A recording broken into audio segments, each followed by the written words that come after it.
Morning, beloveds. First, I had my phone locked in the wrong place, and then I'm trying to knock it over, so I'm having a morning.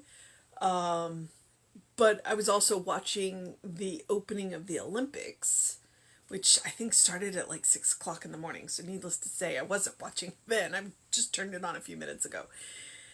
And wow, I just watched like 10 minutes of it, and I happened to click into when they had people from all over the world singing Imagine from John Lennon. It was gorgeous. So I look forward to actually watching. We recorded it, and then it's all going to be on again tonight. But I think there are going to be commercials in the one tonight, and so I'm like, I'm going to go back and watch the earlier one. So, yeah, the Olympics have started. A year late, but here we are.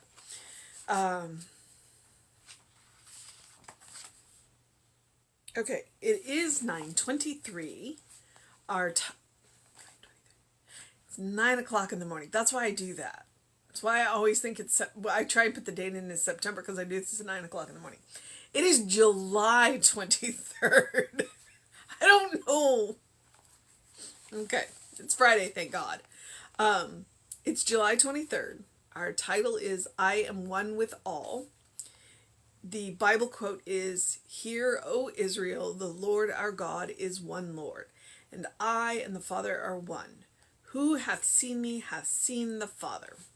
Okay, so the first part of that quote was Deuteronomy 6:4, and then the second part of that quote is John 10:30.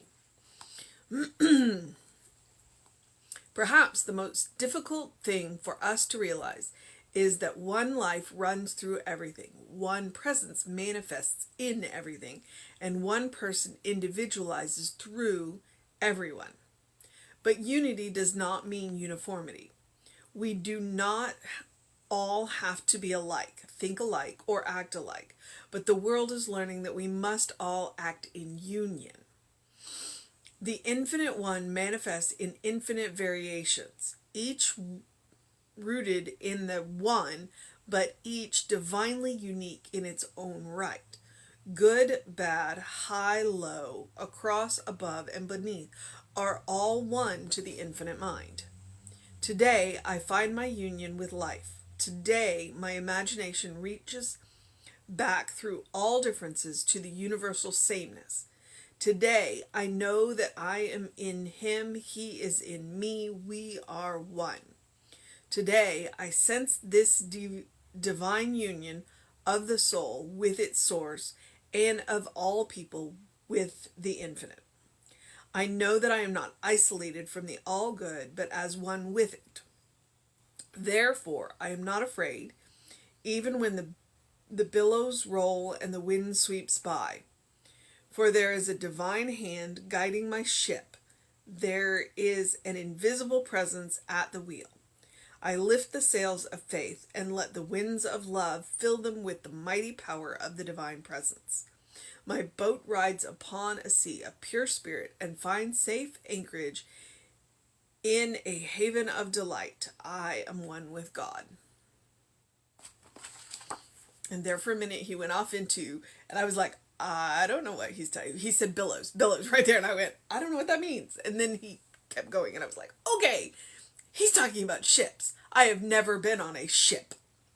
I've been on like rowboats and kayaks and motorboats and even one speedboat, I think, but I have never been on a ship before.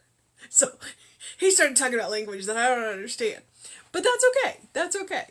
The whole point of this is we have a teaching that seems paradoxical in our teaching of oneness. That every single thing, every single living being comes from one source. And yet we are not all alike. All right? Well, for starters, if we were all alike, that would be boring. Super boring. I mean, can you imagine? If everyone looked like you, thought like you, talked like you, loved like you, the world would be incredibly boring. And that's not what creation does. I mean, if you look around at nature, nature is always finding an infinite variety of ways to accomplish a similar purpose. I mean, look at the number of different kinds of bugs, which is kind of creepy, but, for the most part, there are only two bugs I actually, cringe at. But spiders, like, I love spiders. Spiders have a purpose. And there's an infinite variety of them. There's so many different kinds of spiders. They come in different sizes, and they come in different shapes, and they all have 8 legs, because that's what makes them a spider. But they're different colors, and they have different patterns and different sizes, and they spin different kinds of webs, and no two webs are ever going to look alike. They all have the same kind of basic shape, well, construction technique. But even those are infinitely, a variety. Because that's the creative impulse. And that's what God is. God is that creative impulse. And if we were all alike, then we wouldn't be having different experiences. And if we weren't having different experiences, then what's the point? So we have the same source, but we all are different. We are unique in our unity. And that's what makes the world interesting. That's what makes the world interesting. And we should celebrate our differences. We don't want everyone to be like us. I frequently joke with my boss at work, the business owner. He's like, if I could clone you. I'm like, no, there does not need to be 2 of me in this world. I don't think the world could handle having 2 of me. And that would be, oh, no, thank you.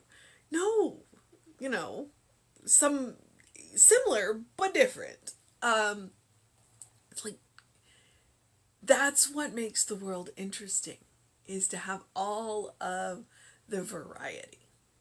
The variety. And that just is. So that's the paradox of our teaching, the oneness. We all have the same source. We all have the same spark. What we do with it is what makes life worth living. What makes us interesting and unique and different. And then we have different experiences of God, and then we get together and we talk about our experiences of God, and that's how we see the whole picture. None of us are big enough to encompass all of God.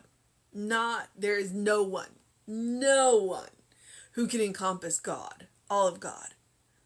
But when we get together and talk about our experiences, we start to see the bigger picture. And that is the amazing thing about us. When we share our experiences. Nobody has the whole picture. Nobody can contain God. But we all contain a bit. Because we're made up of a bit. An infinitesimally small bit of the whole. But we have access to anything in the whole by virtue of the fact that we are made of the whole. So anything is possible. All right, so I am one with all. Same source.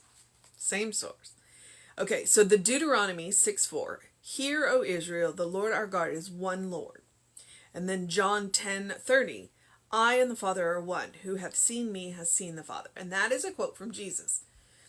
Jesus recognizing that he is God having an experience. And so if you want to know God, get to know your fellow beings. And notice I didn't say humans. Because I think you can have an experience of God with any living thing and maybe some inanimate ones. I hesitate to say that even things that don't have life, because the atoms that make them up are alive. But that could get weird real fast. So let's not do quantum physics today. Perhaps the most difficult thing for us to realize is that one life runs through everything. That's what I'm talking about, that paradoxical teaching. One presence manifests in everything, and one person individualizes through everyone. I'm wondering about that word. That presence individualizes through everyone. So it's that same presence, that same life. But unity does not mean uniformity. I love that. Unity does not mean uniformity. We do not all have to be alike, think alike, or act alike, but the world is learning that we must act in unison. We don't act alike, but we act in unison. When we take into account others, when we do things, who does this benefit? Who does this benefit? That's what we want to think about. If we want to know if something's righteous, the two questions we have to ask ourselves are, who does it benefit and who does it hurt? Who does it hurt? Because if it hurts anyone at all, it is not a righteous action.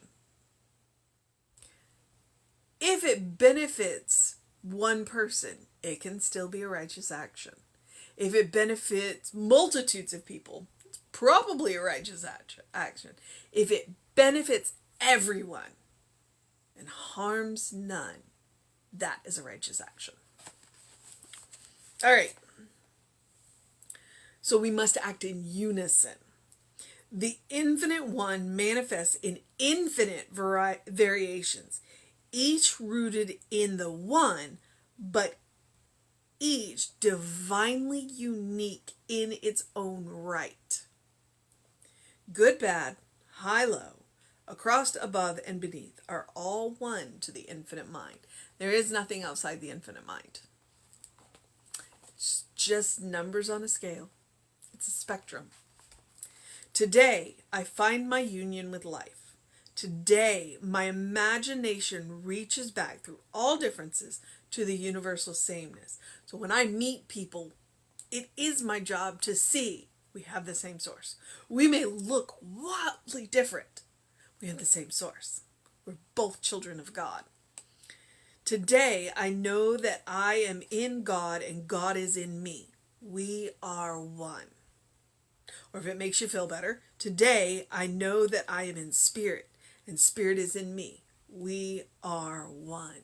Whatever word in there makes you happy.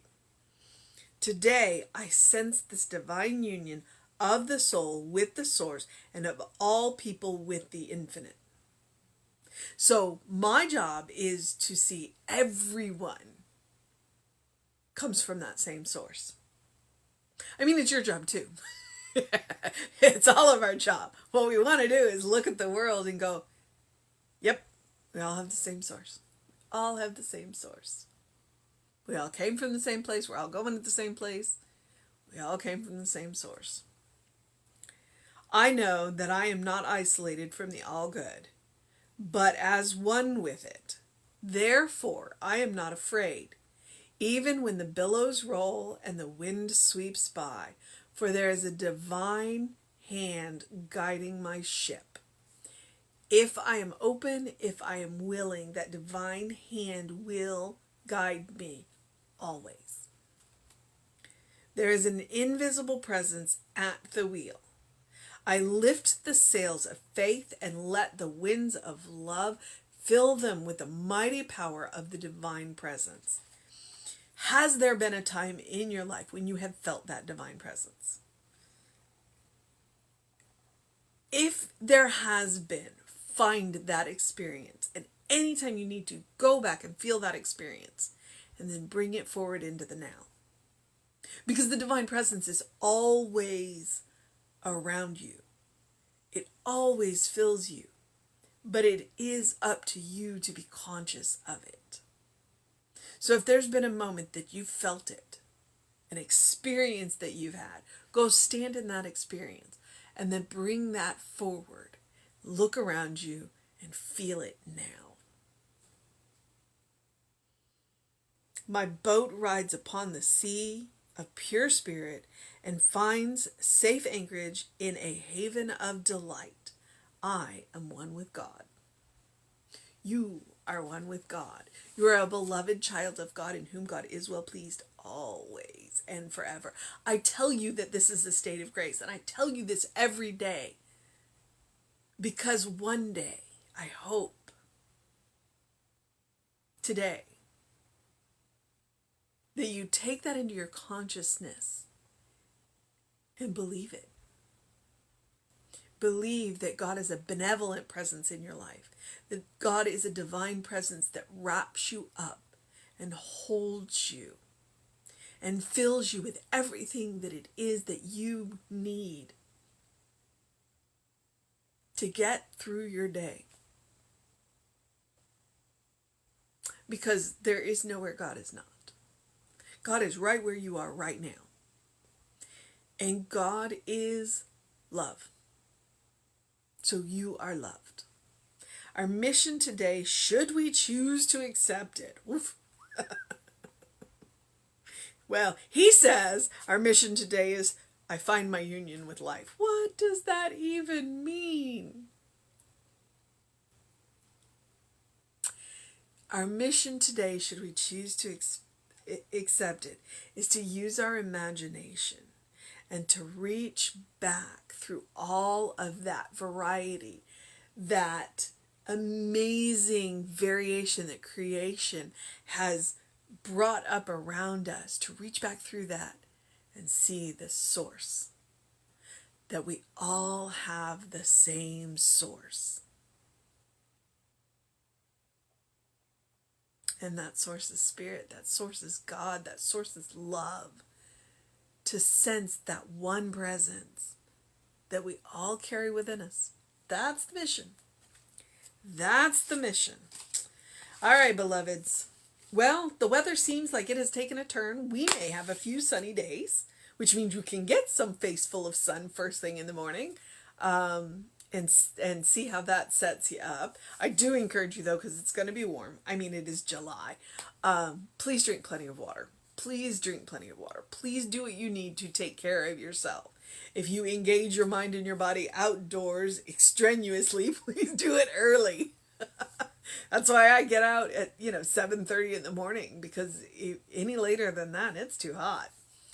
So do what you need to do to take care of yourself. You are a beloved child of God.